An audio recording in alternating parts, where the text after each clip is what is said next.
Magandang araw po sa inyong lahat mga kababayan at welcome back dito po sa PNR. At eto nga mga kababayan, eto na, sa wakas suspindido na ako, Senator Raffy Tulfo di nakapagpigil, pinatalsik ang Kongreso. Ubos lahat. Nako, yan mga kababayan, patungkol po riyan ang ating alamin at bibigyan ng komento ngayong araw na ito. Pero bago po natin simulan yan mga kababayan, ito may i-share lang po akong video. No, kasi 14 hours ago nag-post po si General Orlando De Leon, no? Patungkol po dito sa video na papanoorin natin. Sabi niya, pulis ba talaga to? O yan mga kababayan, ito panoorin po natin at bigyan natin ng reaction to. Although pinakita ko na po ito noon dito sa ating munting channel, no? Pero balikan po natin, baka sakaling makatulong, no? Sa ating lahat, maintindihan natin kung ano po yung sinasabi ni General Orlando De Leon na pulis ba talaga to? Eto mga kababayan, bago po natin simulan to, eto muna, bigyan po natin ng opinion to, no? Komento.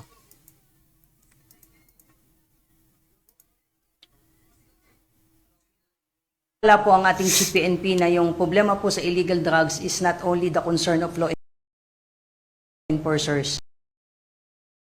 It also involves, it's a health problem, it's an economic problem. So dito pumasok yung naging usapan na yung mga gumagamit po ng illegal drugs, some of them are not really drug dependent, some of them are social user, or some of them, in fact, may mga nahuli tayo na ang reason nila Social user? Ano po ba ang ibig sabihin niya? Ibig sabihin, okay lang kahit illegal kasi social ano naman, 'di ba? Ano ba talaga? Ang droga po ba talaga sa Pilipinas ay illegal or hindi illegal? Yan po ang dapat nating sagutin eh. Wala po tayong dapat ibang na isagot, no? Kayo, especially the PNP, wala po kayong dapat ibang isagot, no? Isa lang po ang tanong namin, no? Ang drugs ba, ang droga ba sa Pilipinas, no? Ay illegal or hindi illegal? Yun lang po. Kasi pag pinahaba nyo pa, dami pang rason, binibigyan nyo ng rason yung taong bayan, no? Yung mga ordinaryong Pilipino na gumamit ng ano nito gumamit ng droga. Dahil po niya, kasi sabi nyo social problem, may social problem ako, pwede na akong gumamit, di ba? May benepisyo sa ekonomiya pa, di ba? Grabe talaga itong ano. is kaya sila nagde-drugs is para magising lang sila just to extend yung working hours. I think that was the context na sinabi ng ating Chief PNP na hindi. So, ang problema nga po, is it illegal or legal?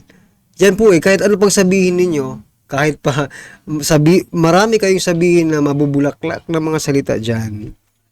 At the end of the speech, no? Isa lang pong tanong sa inyo ng taong bayan illegal po ba yan or hindi illegal? Legal or illegal? Di ba? Yun lang po But based on the statement given by Police Brigadier General Jane Fajardo, no? Mas lumalabas mga kababayan, no? Mas lumalabas po na mas pabor po sila. Kasi dinidepensa nila to extend daw yung working hours, diba? Ibig sabihin you are favor to para gumamit ang ordinaryong Pilipino ng ganyang to extend the working hours. Grabe naman. Hindi dapat tinitignan ng isang drug user as masama, kundi biktima sila. Kasi meron ding hindi raw dapat tingnan ang drug user na masama.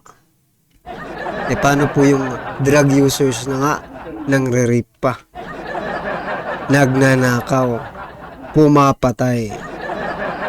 Hindi ba sila masama? Grabe naman. Kaya pala nasabi ni Sir Orlando De Leon, no? Palapakan po natin. Na pulis ba talaga to? Pulis ba talagang nagsasalita dito? Kasi they are more favorable to the users, no? Doon sa mga gumagamit ng binagbabawal na gamot. economic side, gusto mong mag-extend ng iyong working hours. Take a case in point, yung ating mga konduktor, yung mga driver na nahuhuli po na pag nag-positive sa drugs, ang reason nila kasi grabe yung biyahe, kailangan nilang manatiling gising.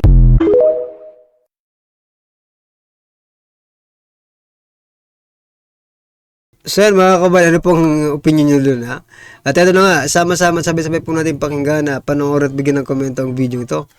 Ito na po. Sawa na ang bayan ko sa magnanakaw na tao.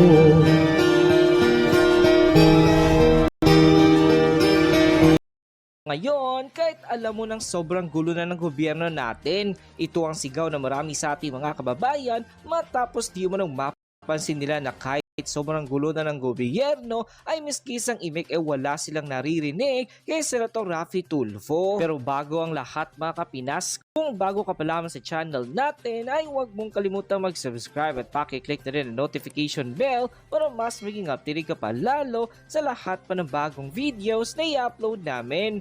At yun nga mga kapinas, viral at trending ngayon sa mundo ng social media ang di mo ni balitang nanawagan ng marami sa ating mga kababayan sa isa sa pinakasikat na senador ng bansang Pilipinas na walang iba kundi si Senator Raffy Tulfo. Ito nga ay matapos ang kaliwat Ayan, mga kabayan, isa sa pinakasikat, no? Sikat lang pero walang naitulong. Ayan nga, sa susunod mga kabayan, isipin na po natin na it's not about being sikat, no? To serve the Filipino people. It's about the heart, no? Yung puso, malasakit sa taong bayan. Kasi yung mga programa po nila sa TV at radyo, no? It is more scripted kumbaga, no? May mga script yan mga kababayan, kaya more likely hindi po dapat natin paniwalaan yan, no? Yan mga pakitang tao to build up their tawag dyan, presence na matulungin sila, di ba? Na may malasakit sila kunwari sa sambayan ng Pilipino. Pero pag nanalo na, nako, palay detector test pa. Ba, ito mahilig po ito si Senator Raffy Tulfo, di ba? Maglalay detector test para malaman ng katotohanan. Ba? Ba't anong nangyari? Nasira yata yung lie detector test machine ninyo. Senator Raffy Tulfo, hindi na ba gumagana? Kaya hindi mo na yan magamit ngayon dyan sa Senado? Sa palagay niyo po ba, na-detect nyo nagsasabi ng katotohanan yung yung sa Lotto, sino bang hinayutak na ito? Basta yung general manager, di ba? Yung kaibigan niya, no? Ni First Lady Lisa Araneta Marcos. Na-detect nyo po ba? Na nagsasabi siya ng katotohanan? Kaya in-stop nyo ang hearing dyan sa Lotto? Or nasira na lang yung lie detector test machine ninyo bigla, di ba? Well, anyway, ng kaguluhan nangyayari sa ating gobyerno, mapasinado man o kongreso. Ngunit sa kabila ng kaguluhan ito ay miski isang komento galing sa nasabing senador ang wala di mo na silang narinig. Matatandaan kamakailan lamang na hindi na napigilan ni Vice President Sara Duterte ang kanyang sarili at harapan na niyang pinangalanan ang mga taong ginagawan siya ng kasalanan upang sa ganon ay siya ay matanggal sa kanyang posisyon. Pumutok din ang balitang tinawagan siyang Bratinela ng Kongreso at Senado matapos yung hindi nito sagutin ang mga katanungan sa kanya patungkol sa nakarang budget ng Office of the Vice President na ayon naman sa marami sa ating mga kababayan ay wala di mo na itong kinalaman sa kanyang purpose budget sa darating na taon. Ayon pa sa naging paliwanag ng Vice Presidente ay pa daw ang rason para sagutin ang lahat ng katanungan na iyon. Dalawang tao lang naman daw ang may hawak ng budget ng bansang Pilipinas at yun daw ay walang iba kundi si Zaldico at Martin Romualdez. Matatandaan kamakailan lamang kung saan ay dumalo si Vice President President Sara Duterte sa isang hearing sa House Committee on Good Governance and Public Accountability kung saan kanyang sinabi sa kanyang opening speech na hindi naman daw ang budget ng Office of the Vice President ang rason kung bakit siya pinatawag sa nasabing hearing ng Kongreso, kundi ay para hanapin siya ng pagkakamali dahil meron daw di umano niluluto ang mga ito na kaso para sa kanyang impeachment.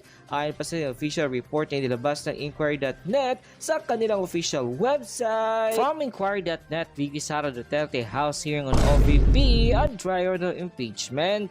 Manila, Philippines Vice President Sara Duterte has claimed that the new House hearing on alleged problems with her office's budget utilization is a dry run of impeachment proceeding against her. In an ambush interview at the sidelines of a House Committee on Good Government and Public Accountability hearing on Wednesday, Duterte again claimed that an impeachment complaint against her is in the works. Oh yeah, very obvious. Very obvious yung kanilang ginagawa na nagpa-practice sila kung anong gagawin nila para sa impeachment, Duterte said. When asked why she mentioned impeachment during her speech, oh yeah, very obvious. It is very obvious that they are practicing for during the impeachment proceeding. Nagtitesting sila ngayon kung ano yung gagawin nila kasi nagsabi na siya na kanina, di ba? Determination of malfeasance, non-feasance, and misfeasance. So ibig sabihin merong ginagawang mali, she added.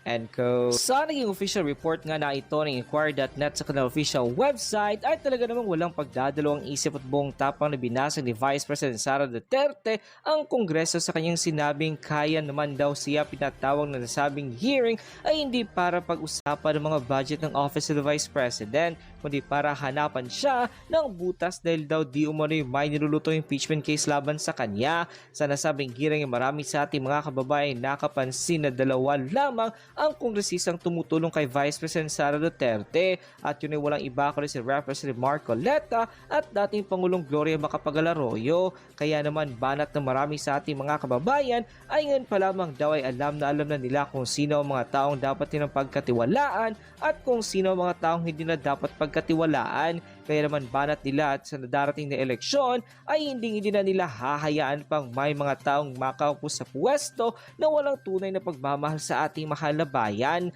Dagdag pa na marami sa ating mga kababayan ay kung gaano daw kagulo at kaingay ang gobyerno ngayon ay siya namang sobrang tahimik ng ilang mga senador na dapat sana'y magtanggol sa kabutihan laban sa kasamaan. Ayon pa sa kanila ay isa daw Dilma Senator Raffy Tulfo sa mga senador na kanila ini-expect na magtanggol sa tama laban sa mali. Kaya naman marami sa ating mga kababayan ngayon ang nananawagan na sana ay kumilos na si Senator Raffy Tulfo at gumawa na siya ng hakbang sa Senado para matapos ng kaguluhang nangyayari, lalong-lalo ng ginagawa nilang panggigipit sa opisina ng Vice Presidente.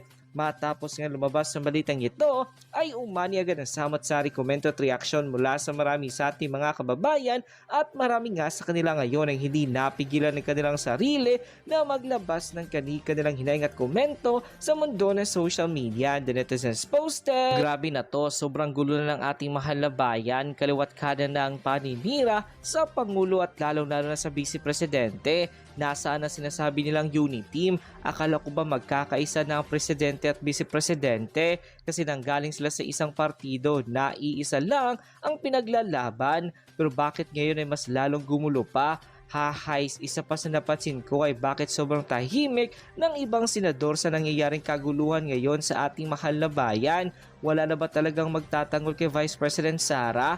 Diyos ko naman, Senator Raffy Tulfo, ikaw na lang talagang nakikitaan namin ng solusyon. Sana naman ay gumalaw ka na at gamitin mo ang iyong taglay na kapangyarihan para naman matapos na ang nangyayaring kaguluhan ngayon sa ating mahal na bayan. Tapusin mo na silang lahat, Sen. Raffy. Alam ko naman na sa lahat sa inyo dyan sa Senado ay ikaw at ikaw lang talaga ang may tunay na tapang na kayang ipagtanggol ang tama sa mali. Alam naman natin na sa lahat ng mga senador ay ikaw lang ang may mabuting puso na talaga namang may tunay na pagmamahal sa ating mahal na bayan. Kilalang kilala kita ay Talaga ba? Yan mga kabayan. Talaga ba siya lang ang may puso dyan sa Senado? Mukhang nabudol din tayo nito eh. Mukha lang may puso pero wala talagang malasakit sa ordinaryong Pilipino. Mukha lang kasi yun po kasi ang pinalalabas nila sa kanilang programa na sila po ay mabubuting tao, may malasakit sa kapwa Pilipino, no, may paninindigan, matapang. Nasaan naman yung tapang, no? Sana lang kumilos sila. No? Kung talagang gusto nilang makabawi sa taong bayan, dapat kumilos sila ngayon. Dahil nga sa pananahimik, yan, kumpirmado, mga kababayan. No? Dahil sa pananahimik nila, lalo na po ni Senator Rapi Tulfo, sa mga nangyayari ngayon sa ating bansa, ito, confirm, no? Confirm na wala itong malasakit, no, sa ordinaryong Pilipino. Well, anyway mga kababayan, ano po ang inyong reaksyon, opinion patungkol po sa video ito, comment lang po sa baba. Para at least alam po nating mga kababayan ang inyong opinion. Maraming salamat po. Sawa na ang bayan ko sa magnanakaw na tao.